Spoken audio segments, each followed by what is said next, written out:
November 3rd, 2021 already. Can you believe that? Wow, this is going really fast. So, look, I'd like to get my hands on the person that's running the levers of time and see if I can slow them down a little bit. And I would almost place a bet that that is the guy behind the curtain in The Wizard of Oz. And this is one of those great literary works that actually represents an economic system. And we'll incorporate a lot of these as we move on here. So this particular video is the distinction between intelligence and the capacity for independent thought. This is part two, and there will be many, okay? Erich's Eye Opener, of course, is the name of my YouTube channel. And look, the objective here is to enhance our perception of the immediate environment, the global environment, and to understand history and how it's brought us to this very precarious position. All right, yesterday in part one, we kind of ended talking about how there's really one party. I'll get more into that later in this video or in the next video. But I'm going to talk a little bit about a very, very impressive quality of that really divisiveness, right? So here's the deal. 1789 to 1799, we had the French Revolution.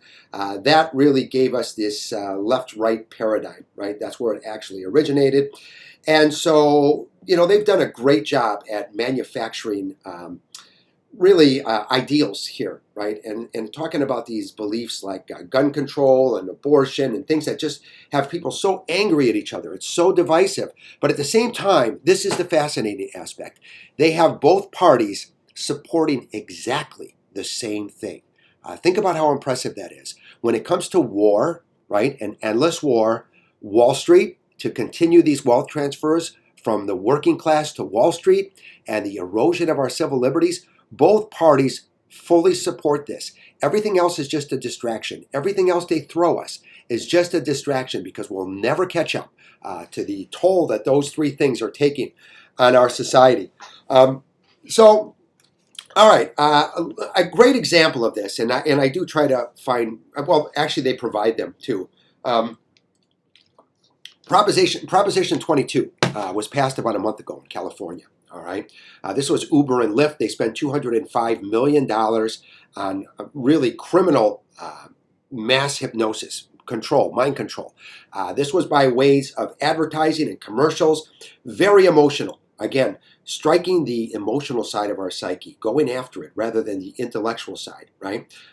We're talking about the primal urges that actually help us bypass our rational thinking. And that's what they do. They know it so well. Okay, so these commercials actually convinced people to vote against the working class, to vote against the people and their rights. They basically destroyed their rights. They've absolved themselves, Uber and Lyft have absolved themselves of any responsibilities, any benefits they should have to give. And it's just really, I mean, if you look at what they really did here, it's been horrible. They have destroyed the working class, and the people voted for it, right? They have us all voting against our own interest. This psychological game is very difficult to beat, and nobody can keep up with. We all know that we have riders and all these bills and everything else. Again, none of this really is potentially important or significant, because when you talk about the strides that they're making in regards to the wars, and again, this is the banks methodically creating a 1% in all these countries that don't agree or are not really cooperating with the banks, right? We see it time after time. We've seen all these takedowns in Latin America. And again, always the opposite of what they tell you, right? Taking down democratically elected leaders like they did in Iran in 1953 and replacing them with dictators, okay? And of course, these are people that want to nationalize their resources and share it with the citizenry. That's what Mossadegh wanted to do in 1953. AIOC was the Anglo-Iranian oil company owned by England. And of course, Mossadegh, who was democratically elected leader, they were making strides towards democracy there in a big way. And so he wanted to audit this company. And again, he wanted to nationalize everything, just like Hugo Chavez in Venezuela. And those who believe this nonsense about socialism taking down Venezuela, they're not anywhere near socialist. 70% of their industry is privately owned by United States, really covered people, right? All these people are basically people that are controlled. They're all venal, subjects of the United States.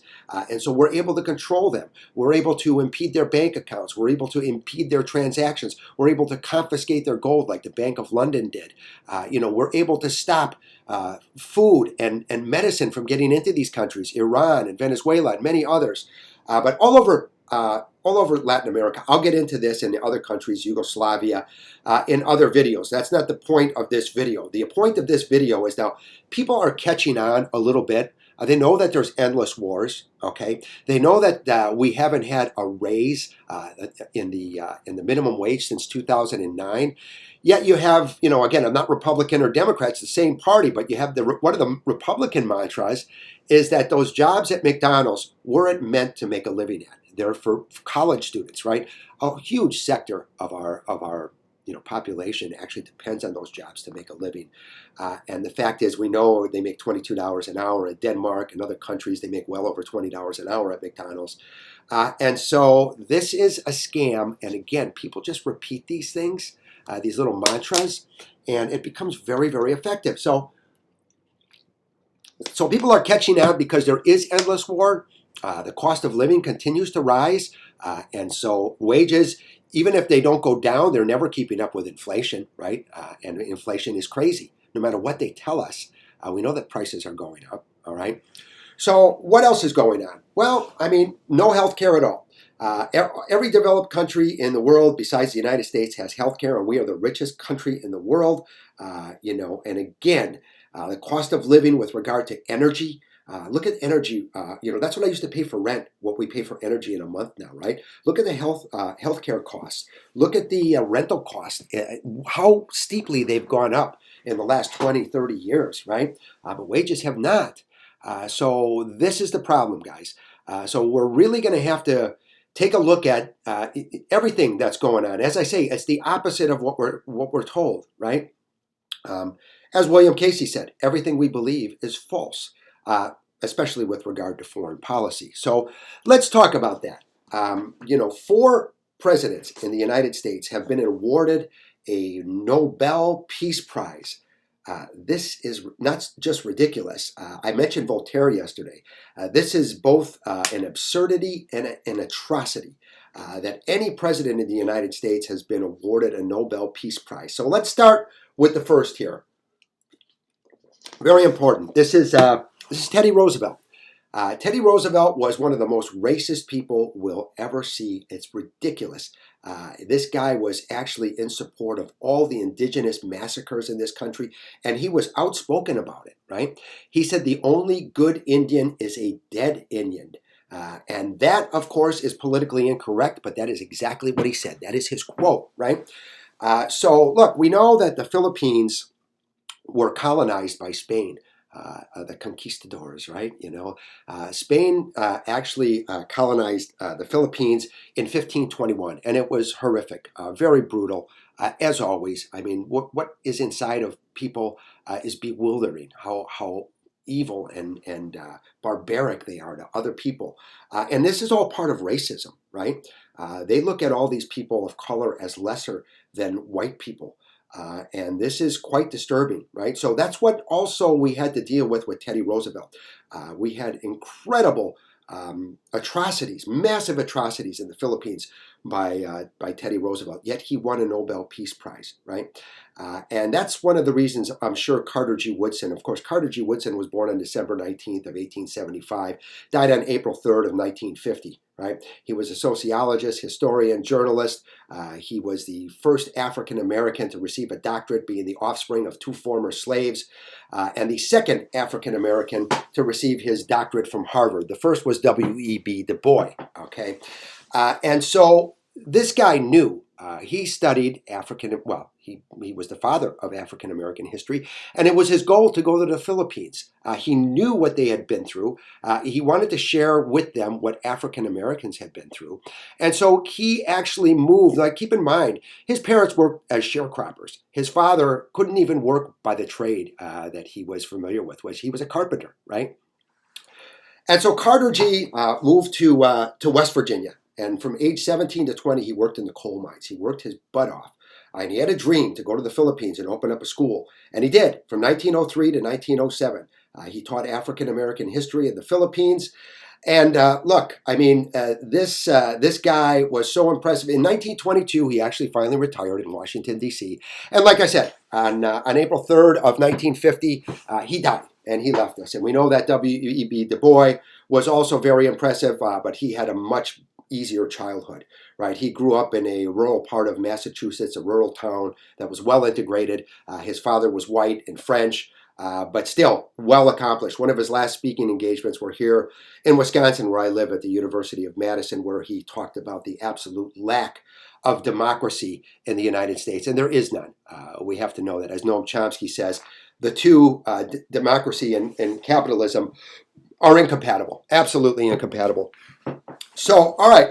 So that, of course, is Roosevelt. Again, astounding. But let's move on here. Okay, so we're going to move on to Woodrow Wilson.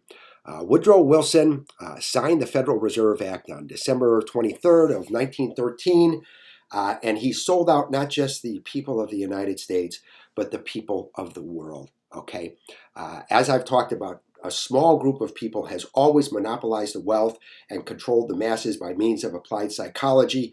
This gave them the opportunity that they had planned for a long time to create a global pursuit of this, right?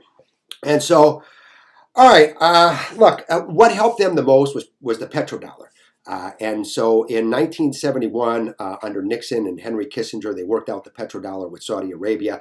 It gave us this ability to put sanctions on all these other countries.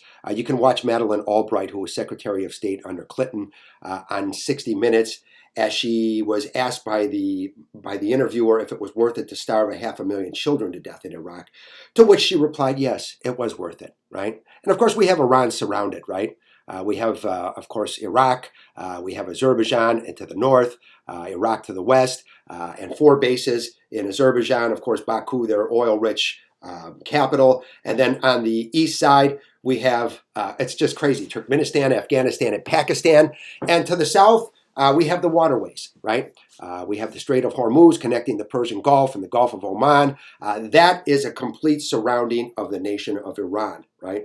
So, all right, so that's Woodrow Wilson. He's also responsible for World War I. That's why many historians do choose him as the worst president in history. But we all know the worst is the last president. I shouldn't say we all know. Let's just say that's my, it's not just a theory. To me, it's mathematics and physics. I'll explain this very quickly before I get to Carter, Jimmy Carter. So let's talk about what corruption does. It expands, okay?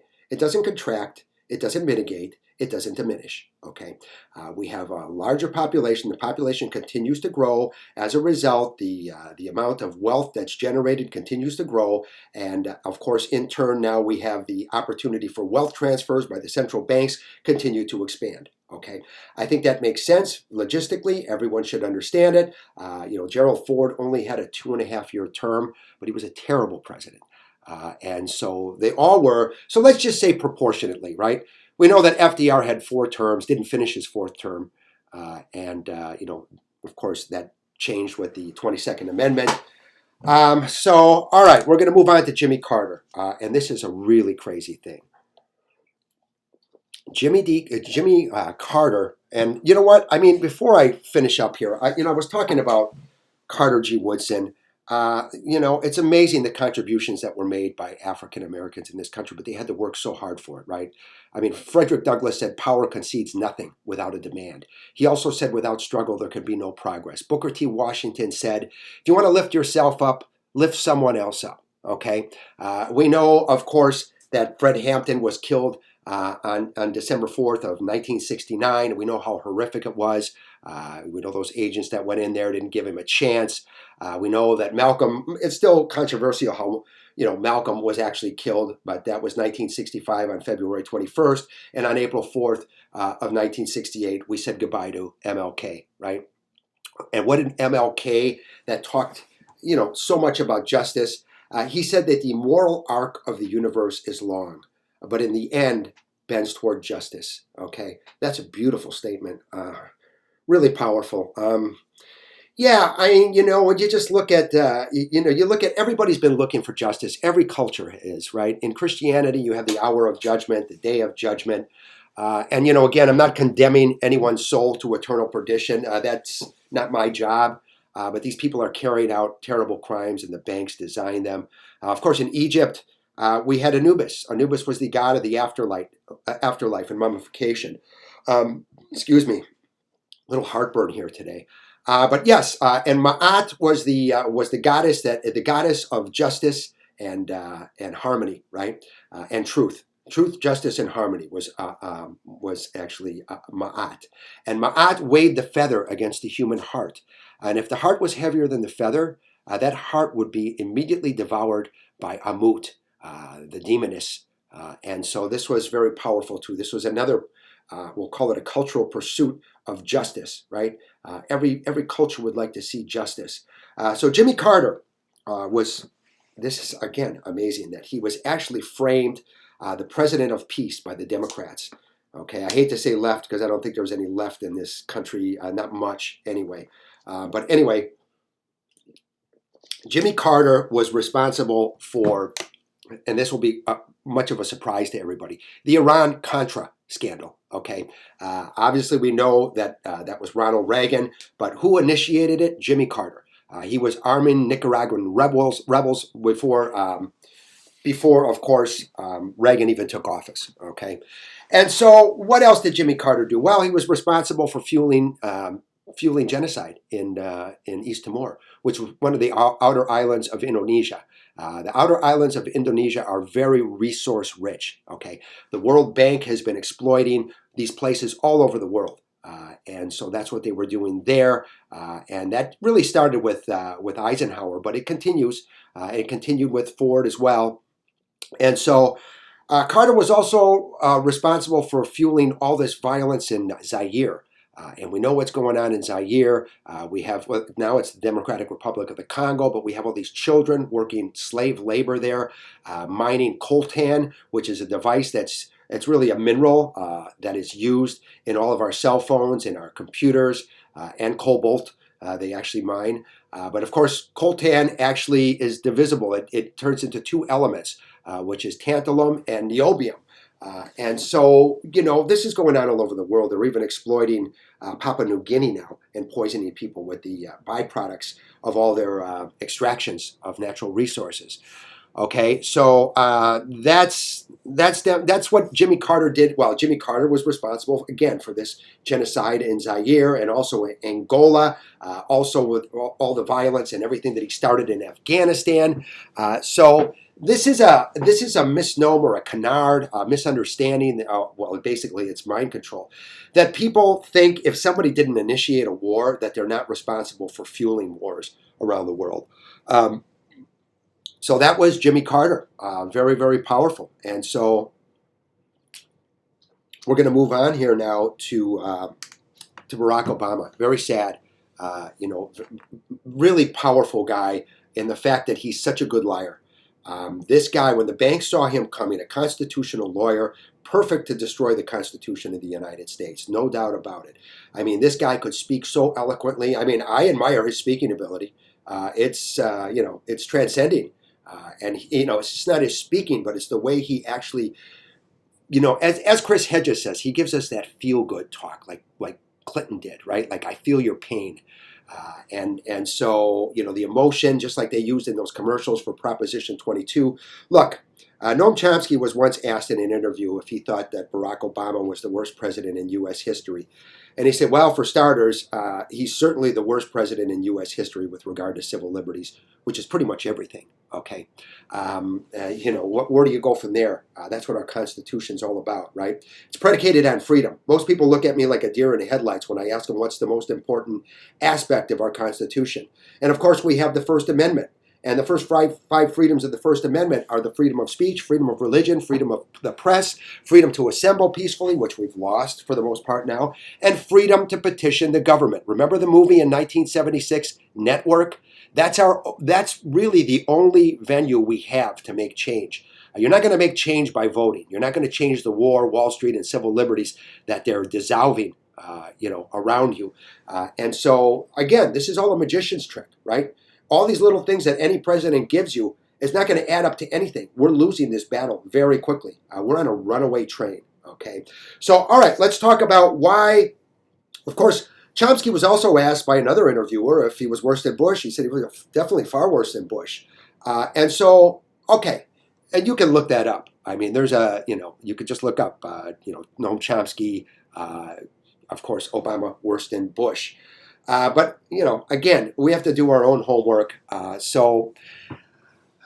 right, so what was the problem here with civil liberties? Barack Obama prosecuted more whistleblowers. These are the people that bring us the truth about our government. As Howard Zinn said, the highest form of patriotism is dissent, calling out your government's war crimes and crimes against humanity, right? As he said also, there's no flag large enough to cover the shame of killing innocent people.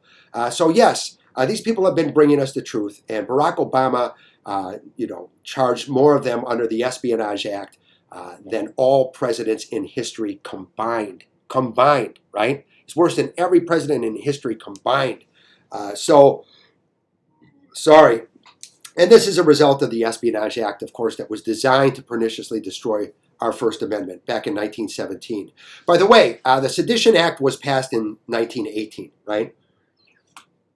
The people wouldn't have it. That meant that you couldn't talk to people. You could be accused of a terrible crime for telling people the truth. And that's what's happening now anyway. But that was taken down due to the public opposition in 1920. So yes, the Espionage Act has done its job, and so has Barack Obama. And so Barack Obama also was responsible for throwing millions of families out into the street with no home, no shelter. This was one of the most horrific crimes in our history, and I'll tell you why. He claimed that he was going to write down the loans so that those people wouldn't be foreclosed on and thrown out of their homes, right? So here's the deal. This was all responsible for credit. What was responsible for it was credit default swaps, right? And there's four parties in a credit default swap. There's a buyer, a seller, a rating agency, and an insurance company. In this case, the insurance company was AIG. And so they sold all these people homes knowing that they couldn't afford. They weren't making enough money to pay for them. But the rating company gave them, this is all a big scam, they gave them a AAA rating, right? So they started to make bets. This is what our financial system is like. It's a casino. They started to make bets against these people being able to keep those houses, okay? And not only that, of course, they were foreclosed on, but they got the houses back. So they had the houses back, they got the money from the bets, and then Obama gave them a huge bailout after he had thrown out millions of families onto the street. Yet we hear, this is how powerful propaganda is. The most admired two people in the world, Barack Obama and his wife.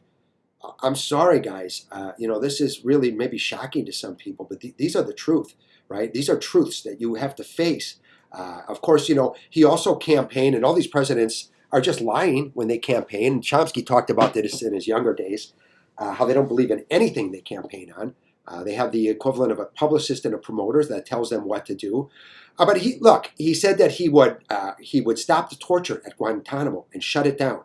He expanded the torture. He expanded Guantanamo Bay. Okay, again, he was worse than Trump. He was worse than any president in history. He deported more people, 2.5 million immigrants from 2009 to 2015.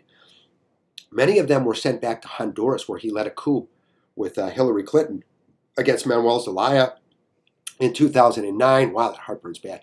In 2009, and so. Look, Manuel Zelaya was supporting Berta Cáceres. This is the same thing all over Latin America. She was supporting the indigenous peoples. They don't want any indigenous peoples. They want workers oppressed, subjugated, beaten, hardly making enough money to put food on the table for their families. Same thing happened here in the United States in the late 19th century and early 20th century, right? And forever, it's still happening. But okay, so he sent 2.5 million immigrants back. Many of them were tortured and then killed, all right? And so arguably the most warring president in history. The New York Times, which is a left publication, produced an article, and it was entitled, Barack Obama's Legacy. The only president in U.S. history to be at war continually for 2 terms. Now, let's tell you how terrible these wars were. We're still launching drone strikes into Yemen. Okay, Barack Obama started this with Saudi Arabia, running logistics. We know what his drone program was like, killing. They say 90% innocent people. I'll tell you what, it was 100% innocent people. Uh, you know, Based on our own Constitution, none of these people were proven guilty. This is all speculation. It's like Minority Report, okay? And plus all the collateral damage. But okay, so, the drone programs, Germany now has human rights agencies that are really up in arms against what's going on. The United States is launching drone attacks against Yemen, the poorest country in the Middle East. Hundreds of thousands of children starving to death, the largest cholera outbreak in the world. And you had the Democrats, who are so phony, with their nonsense about 2 years ago talking about how they were going to put an end to this. It's all blown over, hasn't it? Right? It's just kind of like the Paris Agreement, which I said at the time. I told my friends, this is just a scam to fleece people and take money to do nothing. That's exactly what happened. And now we know, of course, the Secretary General of the United Nations, who was Antonio Guterres, has told us this has been a fraud. They've done nothing, right? And this should be expected for everyone. And nobody should be surprised by this, all right? So, all right, let's talk about more wars by Obama. In 2015, he launched 2,800 strikes against Iraq and Syria without congressional approval. You remember this nonsense about Congress always blocks him? As I told you before, Congress is bought and sold. All of this is theater. It's what Juvenal described as bread and circuses in ancient Rome. This is what they do in the political forum to keep us distracted. And so, again, bloody 2,800 strikes against Syria and Iraq in 2015. So he drew that line in the sand for Bashar al-Assad, and we know Bashar al-Assad is innocent of those gas attacks, and we know that the United States is using proxies to carry them out. And those proxies are Al-Qaeda and other offshoots, ISIS, right? How do we know that? Of course, thanks to Julian Assange and the email that was intercepted, that was leaked from Jake Sullivan to Hillary Clinton. And Jake Sullivan now is National Security Advisor to Biden, okay? I could give you so many examples of this. But that's just scary. And he said Al-Qaeda is on our side in Syria. And of course, then Hillary Clinton testified that we were arming and using the Mujahideen well before Russia went into Afghanistan in 1979. She said there's weapons scattered all over there. And of course, we arm all of those terrorists. They're all used as proxies, okay? So, all right, so we're not finished. This is the worst one, Libya. I just recently listened to Obama's speech describing why he was going into Libya. Wow, this is really terrible. If you hear it, it's just manufactured and it's nothing, right? So they literally went in and destroyed the entire country. Arguably the highest standard of living in Africa, right? Free healthcare, just like Cuba, just like Venezuela, all these countries we attack and destroy their economy so they can't do anything anymore. Then we blame it on socialism. And people fall for this left and right. But yes, free healthcare, free education. And so, here's another thing. Muammar Gaddafi spent $35 billion to create the largest water project in human history, the Great Man-Made River. He tapped the Nubian aquifer in Sudan and brought fresh water to all of North Africa. And due to Obama's decision to attack and destroy a country, we now have slave trade there, and they completely destroyed that Great Man-Made River. It's been rebuilt, but come on, guys. You destroyed a country. There's no excuse for this. So, look, I'm going to go easy on Obama now. There's much more I could talk about with all of these presidents. But I think you can see now why each president is the worst each successive president is the worst president in history. Of course, Trump is even worse. I'm not supposed to be talking about Trump because this is about Nobel Prize winners.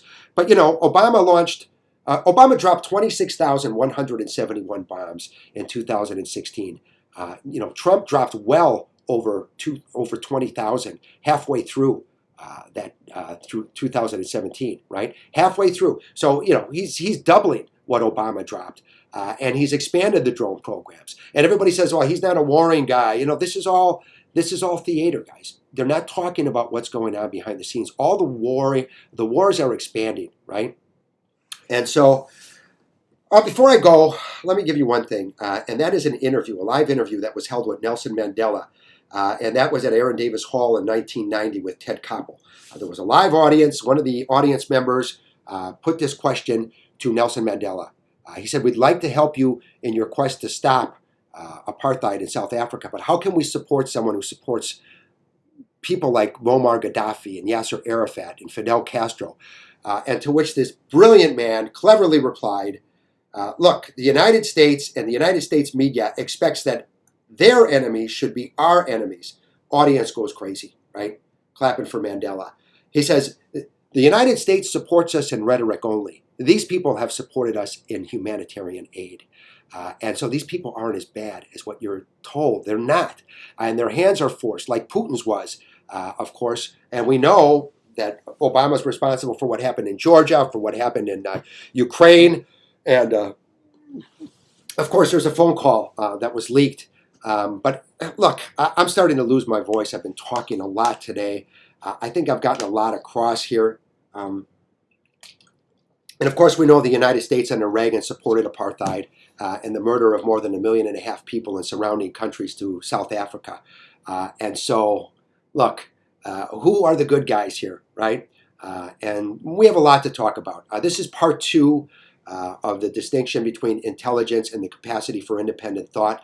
It's now January 3rd of 2021, and the name of my YouTube channel is Erich's Eye Opener. Thanks for listening, everybody, and Happy New Year once again. We'll talk soon. All right, bye-bye now.